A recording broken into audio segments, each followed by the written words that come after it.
cualquier cosa como el mindfulness, como la meditación, ya sea guiada o no, como el yoga, como va a hacer que la persona pueda detenerse y calibrar, creo que es la palabra mejor, su autocuidado, ¿no? Entonces, la forma en la que este tipo de intervenciones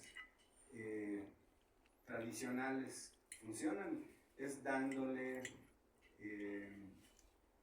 pues una visión holística, una visión más general de la condición a la persona, de lo que estamos acostumbrados, ¿no? Y les ayuda con el manejo porque disminuye el estrés asociado a la enfermedad, les hace sentirse menos vulnerables y más capaces de autocontrol, ¿no? Entonces, básicamente así sería como funciona, no tanto por el equipo de salud o por la red social o de apoyo, sino por ellos mismos, ¿no? Les da la capacidad de estructurar su cuidado y decidir en dónde poner más esfuerzo, que es lo que les hace falta, ¿no? Sí.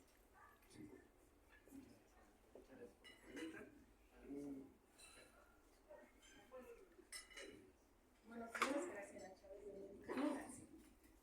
Una pregunta. ¿Alguna gráfica que nos presentaron en el Ministerio que ha tenido México en cuestión de diabetes? Y se ha hablado mucho que ahora hay muchos niños que justamente están presentando problemas de diabetes. Dentro de ese incremento, ¿qué porcentajes de, o sea, no específicamente, pero sí ha sido más el de adultos o el de niños o el tema de niños?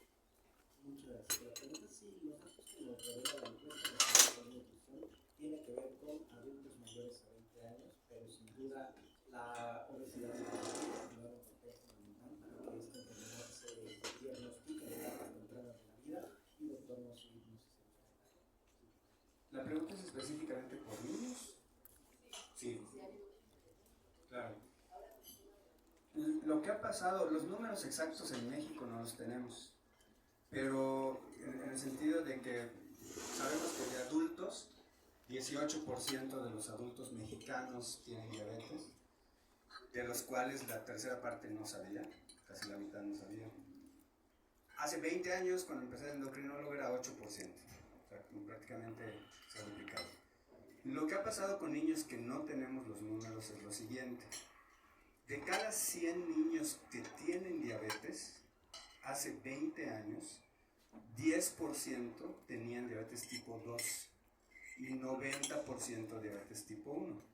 Que sabemos que la diabetes tipo 1 es una cosa espontánea, autoinmune, que no tiene nada que ver con el estilo de vida.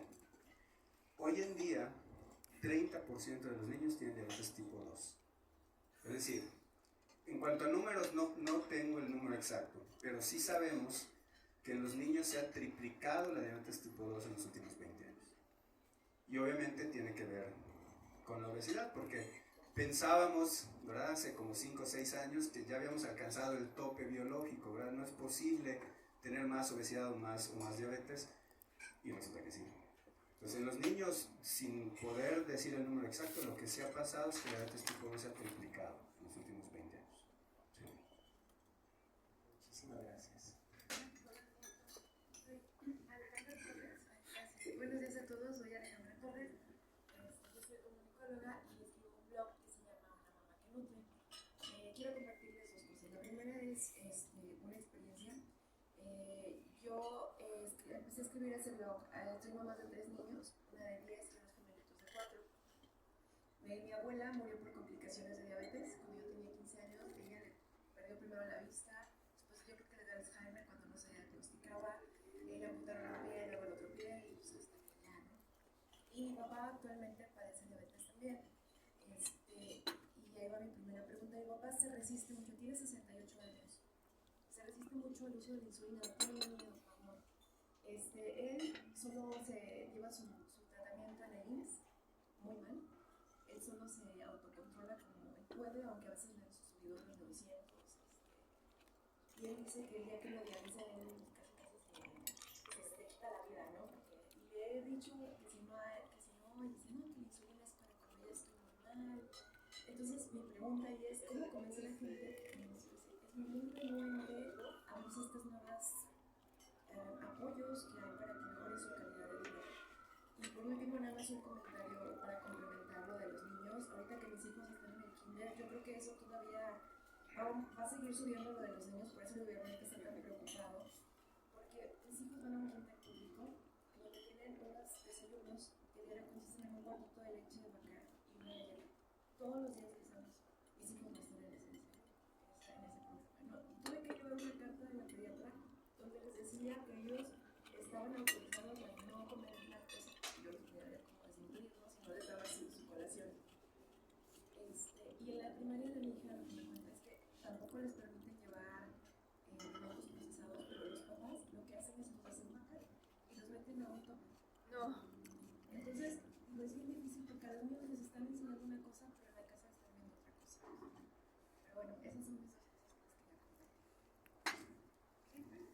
Bueno, primero es enfocar el objetivo de tratar la diabetes. La persona tiene que saber que el objetivo es precisamente no llegar a la ceguera, a la diálisis y la amputación.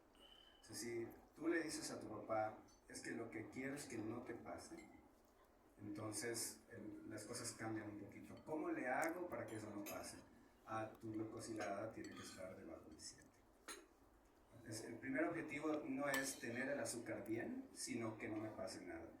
Mucha gente que vivió esta experiencia de tener un familiar de primer grado con complicaciones de la diabetes suele asumir que eso es lo que va a pasar, ¿no? Entonces, tanto el que dice es que a mi abuelita la dializaron y la amputaron, ¿para qué me cuido? Como el que dice, pues mi abuelito nunca hizo nada y nunca le pasó nada, ¿para qué me cuido? ¿No? Entonces, el primer objetivo es, lo que quiero es que no me pase nada. O sea, lo que tu papá debe de saber es que eso no le va a pasar si se cuida. Y el segundo punto es entender que todas las personas que tienen diabetes porque no hacen suficiente insulina. ¿Cuál es la diferencia? La insulina que se ha perdido, ¿no? Si a mí me acaban de decir y tengo más de 200, pues ya perdí la mitad de mi insulina. Y si me acaban de decir y tengo menos de 200, ya perdí la tercera parte de mi insulina. Es decir, todas las personas con diabetes empiezan con menos insulina de lo normal. Y ese proceso puede continuar. Es decir, cada año pierdo 1 o 2%. Por eso voy necesitando más medicinas. Aquí la idea es que la medicina deja de funcionar, cuando en realidad lo que pasa es que yo estoy haciendo menos insulina.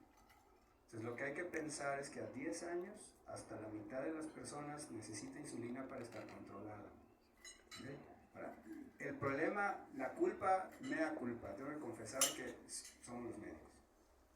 Ya sea porque, o sea, imagínate una persona con 15 años de diabetes, con 300 de azúcar, al que el médico le dice, es que no estás haciendo tu dieta.